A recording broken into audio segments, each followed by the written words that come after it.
그런즉 6장의 지금 마지막 부분을 얘기하고 있습니다. 6장에서 계속 다른 이야기를 하다가 그런즉이란 말은 결론적으로 너희는 먼저 그의 나라와 그의 의를 구하라. 내가 우선적으로 내 직업보다 교회 일을 더 우선하면 그게 하나님의 나라인가요? 아니요, 그거는 굉장히 베이직한 겁니다. 그리고 상황에 따라 달라질 수 있습니다. 그러면 먼저 하나님의 나라와 의를 추구하라는 것은 무엇인가 생각해 보자는 것입니다. 로마서 14장 17절이 이렇게 말합니다.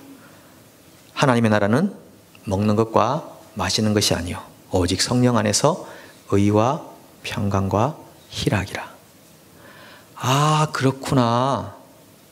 세상 앞에 있는 문제를 보면서 우리가 먼저 해야 하는 일은 하나님의 나라의 일인데 이것은 의를 추구하고 평강을 추구하고 희락을 추구하는 것이구나. 이렇게 살아가면 이쪽은 하나님이 더하시리라. 이쪽은 하나님이 해결해 주시리라. 어떤 면에서는 이 하나님의 나라의 이 세 가지가 해결되면 자동적으로 이 문제가 해결되는 것들이 아주 많습니다. 우리 하나씩 조금 생각해 보려고 합니다. 의는 어떻게 추구하는 것입니까? 이 의는 하나님과의 관계에서 오는 의를 말하는 겁니다. 하나님과의 관계가 우리는 어그러져 있었거든요. 원수 관계였거든요. 그런데 이 하나님과의 관계가 예수 그리스도 안에서 바른 관계로 설정이 되고 회복이 되었습니다. 이 의를 계속 추구하라는 것입니다. 그래서 우리가 하나님의 나라를 추구한다, 의를 추구한다고 하는 것은 예수를 믿은 다음부터 의로운 삶을 살려고 애를 쓰는 것입니다. 의로운 삶을 추구하고 선택하고 살아가는 것입니다. 교회에서 열심히 믿음이 좋은 것처럼 보이다가 자기의 삶의 현장에 들어가서 불의를 선택하고 부정을 선택하고 거짓을 선택하고 속임수를 선택하며 살아간다면 이것은 하나님의 나라를 추구하는 삶이 될 수가 없다는 것이죠. 그래서 하나님께서 자기 백성들에게 요구하는 것은 의로운 삶을 선택해라. 바른 방법을 선택해라. 속이지 마라. 거짓을 행하지 마라. 진리를 행하라. 그 다음에 하나님의 나라는 평강의 나라입니다. 평강이란 말은 에이레네라고 하는데 이것은 관계 안에서 주어지는 평강입니다. 여러분 지금 삶 안에 평안이 있습니까? 아, 평안해. 아, 피스풀해. 아, 내면에 어떤 갈등이 없어. 누군가의 어떤 부딪힘이나 그런 오는 갈등들이 많지 않아. 누구하고도 얘기할 수 있고 누구하고도 만날 수 있는 그런 마음의 평강이 있습니까? 만약에 그런 평강이 없다면 이 세상의 문제를 염려로 해결하기 전에 먼저 평강을 만들려고 추구하십시오. 이 세상에요, 지금까지 15,000개의 평화조약이 있었대요. 15,000개 평화조약. 우리 평화협정 맺자, 평화롭게 살자. 15,000개. 근데 그 중에 깨지지 않은 평화조약은 하나도 없다는 거예요. 왜 그런 평화조약이 다 깨집니까? 다 모두 자국의 이익을 추구하니까 그런 것입니다. 손해보려고 하는 나라가 어디 있겠습니까? 전부 자기의 이익을 추구하니까 그 이익과 이익의 그 마음들이 충돌하니까 조약이 깨질 수밖에 없는 것이죠. 그래서 평화를 이루기 위해서는 손해볼 마음을 가져야 합니다. 양보할 마음을 가져야 합니다. 그러면 샬롬, 우리 한국 사람들은 안녕하세요 라고 하지만 유대인들은 샬롬이라고 하지 않습니까? 이 깨어진 관계가 회복되는 거, 손해볼 마음, 양보할 마음 가지면 그 평화를 만들어갈 수 있는 것이죠. 중국의 교훈집인 소학에 보면 이런 말이 있습니다. 평생토록 길을 양보해도 백보에 지나지 않을 것이며 평생토록 밭두렁을 양보해도 한마디기를 잃지 않는다. 우리가 예배가 끝나고 나면 애찬을 나눕니다. 주로 우리는 요즘 만두나 찐빵,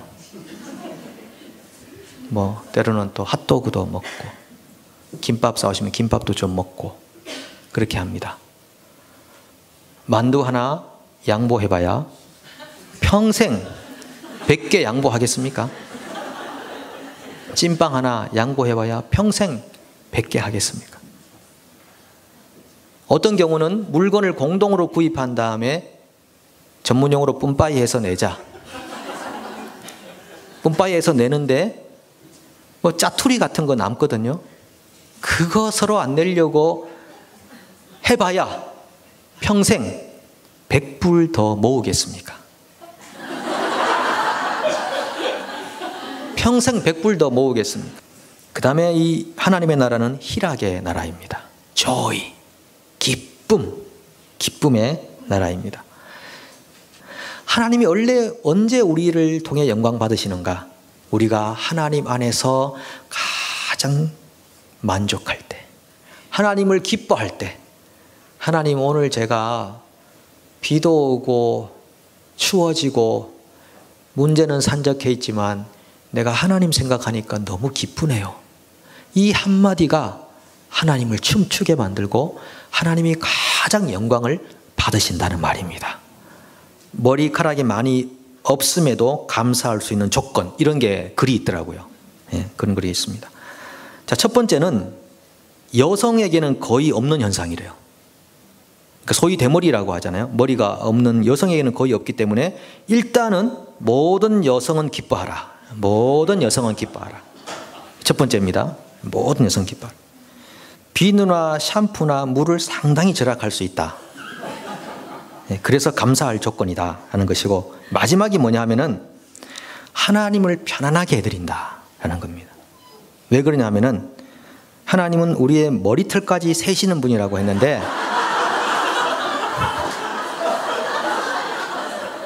하나님의 시간을 줄여주냐. 편안하게. 야, 너는 3초 만에 끝난다. 야, 가라. 야, 다 세시려면 얼마나 힘드신데. 예. 여러분, 우리는 하나님 안에서 근본적인 희락을 부여받은 사람들입니다.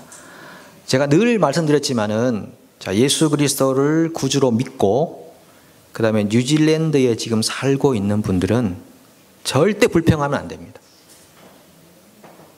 불만, 불평, 이건 죄입니다. 이렇게 많은 것을 우리가 받았고 누리고 살면서 어디다가 우리가 힘들다고 불평을 할 수 있겠냐는 겁니다. 근본적인 하나님의 기쁨을 오늘 회복하십시오.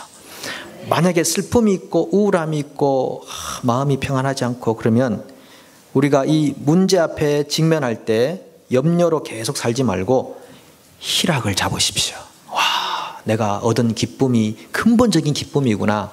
도대체 이 기쁨을 누가 빼앗아가느냐? 누가 이 기쁨을 막아설 수 있느냐? 내게 주신 이 기쁨은 누구도 빼앗아갈 수 없는 기쁨이다. 예수 그리스도 안에서 영원히 주어진 기쁨이다. 이 삶의 문제 때문에 사라지지 않을 기쁨이다. 이런 희락의 회복이 있으시기를 소망합니다.